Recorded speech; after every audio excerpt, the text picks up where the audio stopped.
Selamat malam, selamat berjumpa kembali dengan kami dari Bincang Santai seputar Kepri. Masih bersama dua narasumber kami. Pertama, Bung Aldi. Selamat malam, Bung. Selamat malam, Bung Amir. Yap. Kemudian sebelah kiri ada Bung Rosano. Selamat malam, Bung. Assalamualaikum warahmatullahi wabarakatuh. Waalaikumsalam warahmatullahi wabarakatuh. Dua narasumber ini adalah pengamat kebijakan publik dari Provinsi Kepri. Dan hari ini kita akan membahas sebuah isu yang sangat menarik, saya pikir, di mana kita lihat buruh kembali turun ke jalan. Ini sudah seminggu, sepekan kita lihat buruh kembali ke jalan. Tentu ada persoalan yang harus kita bahas bersama. Saya mulai diskusi ini dari Bung Aldi. Apa kira-kira yang menarik? Kenapa buruh kembali ke jalan? Kemudian seperti apa sikap pemerintah kita lihat, Bu? Ya, selamat malam para pemirsa Bincang Santai seputar Kepri. Ini edisi kelima, Bung Andir ya. Selamat malam, Pak Pes. Sehat selalu? Alhamdulillah, harus sehat. Kita bicara buruh, ini menarik karena berapa hari belakangan ini terjadi demo.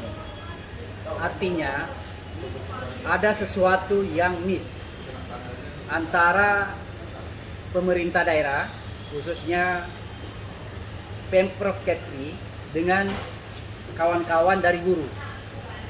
Sedikit saya mungkin memberi kata pengantar karena saya sudah koordinasi dengan kawan-kawan buruh. Ini sebenarnya kasusnya bisa diselesaikan dengan syarat mereka pihak-pihak terkait itu duduk bersama. Jadi ketika ada pihak-pihak terkait, khususnya dari pemerintah, tidak mengakomodir buruh, ini bisa berkepanjangan. Sedikit saya menjelaskan bahwa kasus ini sebenarnya sudah dalam ranah hukum. Saya mungkin sedikit baca, artinya kita ada dasar. Kita tidak asal bicara, supaya publik juga mengetahui bahwa di dalam PT UN sendiri, pihak buruh sudah memenangkan di tingkat PT UN. Yang kedua, sudah memenangkan di tingkat PT TUN. Nah, di sini pihak Provinsi Kepulauan Riau melakukan perlawanan yang ketiga. Itu ada kasasi. Nah, di sini saya bacakan nama jabatan Gubernur Provinsi Kepulauan Riau. Kedudukan Kompleks Perkantoran Pemerintah Provinsi Kepulauan Riau, Gedung A, Lantai 4, Pulau Dompak, Tanjung Pinang, Provinsi Kepulauan Riau. Semula tergugat, strep, pembanding, sekarang pemohon kasasi. Nah, di sini melawan dengan pihak buruh. Nah, ini sedikit kata pengantar bahwa di tahun 2021 SK masih dalam proses hukum. Tanda tanya, seharusnya SK 2022 terkait UMP, UMK seharusnya tidak boleh disahkan karena UMP, UMK 2001 masih dalam proses hukum. Begitu barangkali Bung Mato, kata pengantar saya. Baik, Bung Aldi sudah mengantar kita terkait dengan proses hukum yang tengah berlangsung terkait dengan persoalan buruh.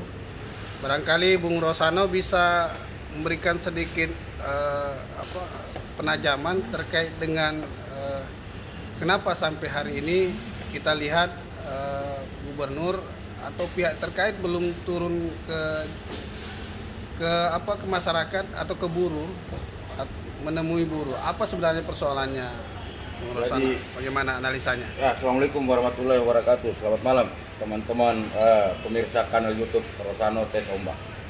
Mohon maaf ini lagi pakai baju kaos habis main badminton tadi, tapi tak apa, lagi dipanggil sama host, kita harus gas full kan?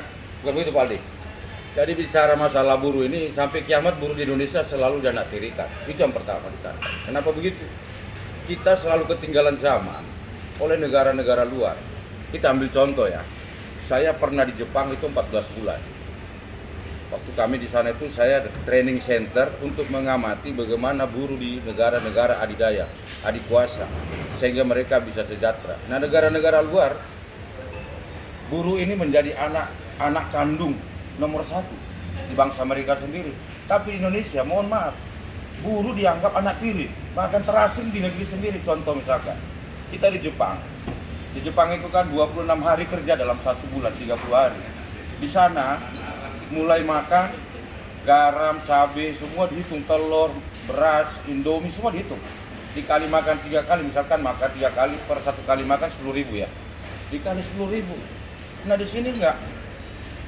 Gaji pokok sama tunjangan jabatan itu di Jepang, itu yang dipotong pajak. Di Indonesia, transportasi, uang pengobatan, uang kos digabung dengan satu dengan gaji baru dipotong pajak.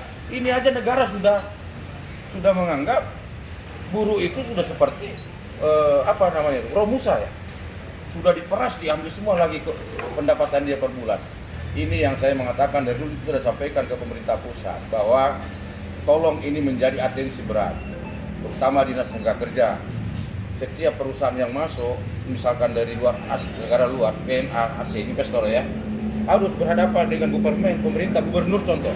Pak, kami berusaha di negeri Bapak, ini pendapatan biaya hidup di daerah saya mahal, ini biayanya begini, kamu sanggup nggak gajinya segini?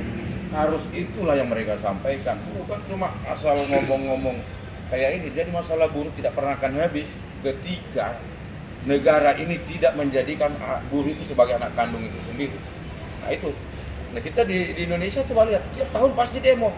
Yang kedua, itu yang pertama tadi, yang kedua, SDM wakil-wakil rakyat itu tidak mumpuni. Seandainya mereka mumpuni, sudah digaji oleh rakyat, dia dong yang suarakan suara rakyat, bukan rakyat yang turun ke jalan. Saya minta anggota dewan itu tampil, jangan di belakang layar terus, harus muncul di depan. Kau dipilih oleh rakyat, tentukanlah nasib rakyat itu. Jangan cuma pandai bersilat lidah. Mohon maaf, kita semua ini tetap mengkritisi kinerja pemerintah. Wakil rakyat juga itu harus tampil, apalagi di masa pandemi ini, rakyat semua kan lagi susah. Jadi kita coba melihat ini, belajarlah, pemerintah harus belajar, terutama Gubernur Kepulauan Riau, daripada kunker-kunker itu ke mana, ke daerah Tembilahan, ke Jambi, coba datang ke Jepang sana, belajar tentang bagaimana pendapatan gaji untuk buruh. Coba Kepri inilah, Indonesia di wilayah perbatasan negara-negara maju kayak Singapura, Malaysia, Thailand, coba lagi apa nggak malu tuh lihat buruh-buruh kita seperti ini, belajar luar negeri sana. Baik. Poinnya sudah kita tangkap bahwa pemerintah kita harus belajar ya mengurusi soal buruh. Bung Aldi, belakangan ini viral terkait dengan selentingan bahwa ada semacam pernyataan lah bahwa buruh belum tentu memilih kita. Seperti apa Bung Aldi melihat ini, Bung? Saya sebenarnya kurang yakin dengan berita itu. Artinya, jika benar berita itu, artinya perlu diluruskan. Artinya ini blunder buat Gubernur Kepri sendiri. Artinya perlu staf khususnya atau para penasehatnya memberikan suatu solusi. Nah, saya melanjutkan hasil dari PT UN, karena ini kita bicara ranah hukum. Di sini saya mungkin bacakan sedikit. Di sini kurang jelas. Tapi artinya apa tadi yang saya sudah bacakan, bahwa proses hukum antara Gubernur Provinsi Kepulauan Riau versus buruh itu sudah tahap di Mahkamah Agung. Nah, ini yang perlu diluruskan bersama, bahwa ada sesuatu hal yang miss di antara buruh dengan Gubernur Provinsi Kepulauan Riau barangkali. Baik, Bung Aldi sudah memberikan penjelasan yang luar biasa. Bung Rosano barangkali masih ada yang mau punya Pak Aldi tadi. ditambahkan. Jadi gubernur tidak perlu staf khusus, tidak perlu juru dengar, juru bicara. Gubernur juga itu penting juru dengar, supaya dengar keluhan masyarakat. Jangan cuma juru bicara, jubir bicara sana sini, tidak jelas kan. Kita perlu juru dengar dari gubernur sehingga dia kerjanya mendengar keluhan masyarakat. Gitu. Yang kedua, yang ketiga saya tanggapi, saya sangat sesalkan Pak Gubernur, Pak Ansar Ahmad mengatakan buruh belum tentu memilih dia. Ini bahasa-bahasa yang tidak bagus, tidak punya etika seperti itu. Kami walaupun tidak memilih misalkan Pak Gubernur, tidak usah sampaikan ke depan publik. Anda itu sudah dipilih oleh rakyat, sudah menjadi kepala pemerintahan di Kepulauan Riau. Anda ayomi semua ini masyarakat. Bukan Anda sampaikan buruh tidak memilih saya, bukan rakyat saya. Ini pemimpin apa macam ini? Kan gitu. Anda itu pemimpin sudah diangkat sumpah. Demi Allah saya bersumpah, saya akan menjalankan amanah untuk mengayomi masyarakat. Misalkan seperti itu sumpahnya kan? Al-Quran di atas kepala. Tapi kalau dia bilang buruh belum tentu memilih saya, mohon maaf Pak Gubernur. Saya jengkali Pak Gubernur malam ini. Saya jengkali, sangat sesalkan SDM Pak Gubernur itu masih jauh di bawah saya, mohon maaf. Baik, satu penegasan dari Bung Rosano. Barangkali ada satu pertanyaan yang tersisa lagi, Bu. Di publik sekarang berkembang juga bahwa demo buruh ini ditunggangi oleh kepentingan politik. Barangkali bisa juga diberikan sebuah pandangan, Bung Aldi. Seperti apa, Bung Aldi? Apa betul kepentingan politik atau memang murni mereka berjuang untuk kepentingan itu bukan politik gitu ya kali ya. Mana ada politik itu yang murni. Jadi kalau tanggapan terkait isu ditunggangi politik, saya barangkali tidak membahas itu karena data yang saya pegang, saya juga tidak yakin ada tunggangan. Tapi yang saya mau tambahan sedikit bahwa ada pernyataan oknum staf khusus Gubernur Kepri yang beredar di grup WhatsApp. Itu pernyataan hoax. Saya pastikan hoax. Karena oknum staf khusus Gubernur Kepri yang dekat dengan beliau mengatakan hanya ada demo buruh di Batam. Di daerah selain Batam, Bintan, Karimun, Natuna, Anambas, Lingga itu tidak ada demo. Padahal setelah kita telusuri pada tanggal 9 hari Kamis di daerah Bintan, Karimun ada demo. Jadi disinilah sebenarnya sumber daya manusia oknum tersebut itu di bawah standar. Barangkali begitu Bung Aldi. Baik, terima kasih Bung Aldi. Bung Rosano, barangkali ada mau ditambahkan lagi sebagai penutup. Saya tadi menyampaikan agak keras ya, saya mohon maaf juga terkait keras tadi kalimat saya terhadap Pak Gubernur. Tapi itulah, jangan sampai Pak Gubernur mengatakan seperti itu. Seluruh rakyat Kepri itu milik Anda, kan itu. Jangan mengatakan buruh belum tentu memilih saya. Ya kan itu kan Pak Gubernur sendiri yang menggiring. Pertanyaan tadi saya jawab itu. Pak Gubernur sendiri yang menggiring ini ke arah politik. Padahal murni buruh itu untuk menyampaikan keinginan mereka. Tapi jangan Pak Gubernur giring ke politik bahwa saya belum tentu buruh memilih saya. Ini tidak boleh seperti itu. Sudah hilangkan. Begitu Anda sudah duduk, sudah dipilih oleh rakyat, Anda sudah disahkan oleh negara sebagai kepala Gubernur Kepulauan Riau, Anda pilih semua golongan, semua rakyat. Kita di NKRI. Jadi jangan lagi kita di kotak-kotakan seperti itu. Dia nggak milih saya. Tak boleh begitu. Lawan itu adalah suatu pertahanan bagi diri setiap pemain politik. Tidak bisa lawan anggap lawan seterusnya, tidak. Lawan itu adalah pertahanan buat saya. Tapi jangan lawan itu kau musuhin. Jadi saya kasih ilmunya. Jadi Pak Gubernur, mohon maaf yang seperti itu.